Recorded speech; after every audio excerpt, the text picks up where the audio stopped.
you're at.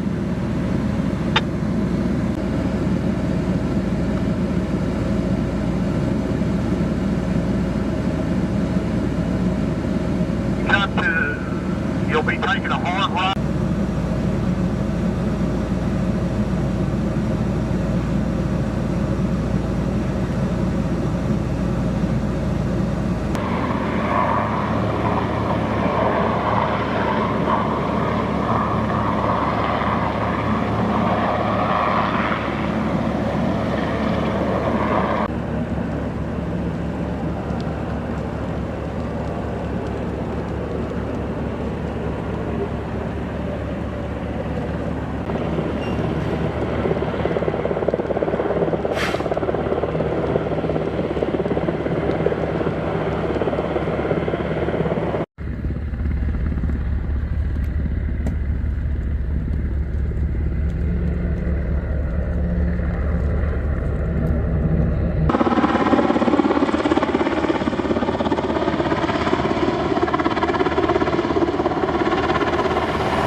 Tom Harlan, T-O-M-H-A-R-L-A-N.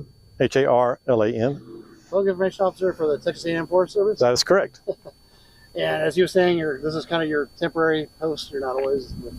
That's correct, yeah. But for as far as this fire is, you're the person. That's right, yep. All right, tell us, what do you know right now? It's kind of an ongoing thing, but what do you know so far?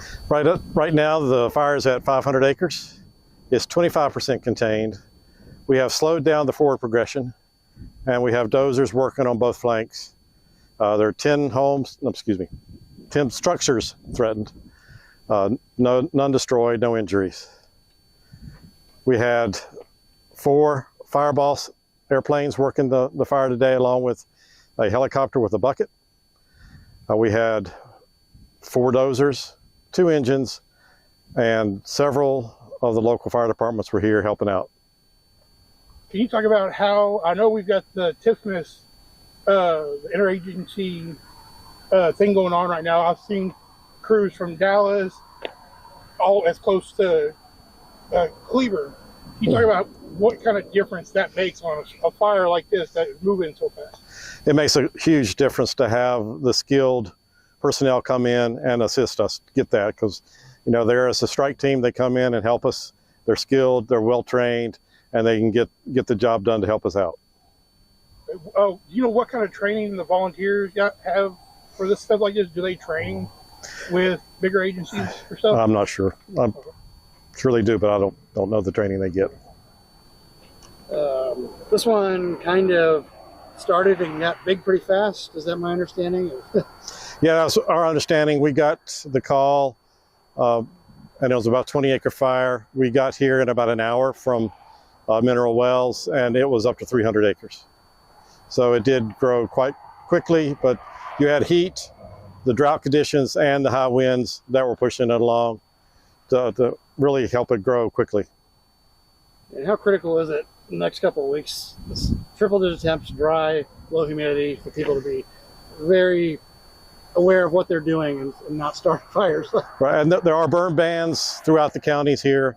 You need to obey the burn ban, because we don't want another fire to catch out like this. I mean, even if you're out driving a trailer with a chain that drags behind it, it could start a fire. So things are dry, windy. There'll be red flag days coming up. Just be very aware of what you're doing to mitigate the fire danger. Have y'all been able to investigate, or have they even had time to investigate what caused this one? We have not had time at this point. You know whereabouts it started? I don't know. Okay. We're trying to contain the fire and then work on that. What's the terrain like back in there? Or have you been back in there? I haven't been back in there, so I couldn't tell you. So typically, y'all's job out on these ranches, it's not it's not like the city crews do. Right. It's a challenge. It's a challenge. The heat is a challenge. You know, you're out there doing hard work in this heat. You know, we carry plenty of water and other things to keep us hydrated. But, you know, the heat does take a toll on people. Did y'all order any kind of evacuations, or were there any voluntary? I know we had several homes that were threatened, but your crews worked hard. The fire got right up to property lines, right up next to some houses. Was it all voluntary? It was all voluntary. We had no mandatory evacuations. And, you know, with the helicopter and the fire bosses, that really helped us knock down the flanks that were getting close to houses. They put the fire down, made it cooler so the dozers could put a nice containment line there. Do you know if Godley, because it kind of moved and kind of split at the same time, do you know if Godley and Crescent residents were kind of given the heads up of, hey, if we don't get this stopped soon, you may have to prepare kind of thing? I don't know. I just know that the voluntary, you know, evacuation was that. I can't think of anything else. If there's anything challenging to this one that you're aware of that made it particularly... Just the quick growth was a challenge. But, you know, once we got the dozers on it and started putting the lines in, we were, you know, working to get a handle on it. But, you know, the winds and the heat and made it grow very quickly. Doesn't make it feel too... I mean, it's not out yet, but so far a good outcome. So far, yeah, and it's up to 25% contained, which is very good from what it was even just an hour ago. And can you talk about, because there's plenty of confusion, and I'm sure y'all deal with it too, the difference between under control and contained in the wildfire? Contained is we have a line around it, dozer line, that's wide enough that we feel comfortable that it's not going to cross that line.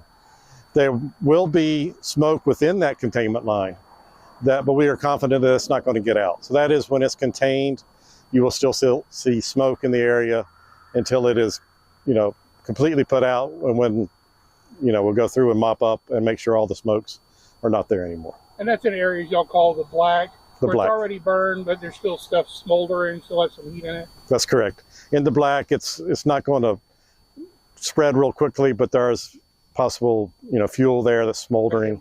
Yeah. And let's see. Anything else? That's something in my head and I forgot. Well, I'll probably find that. Okay.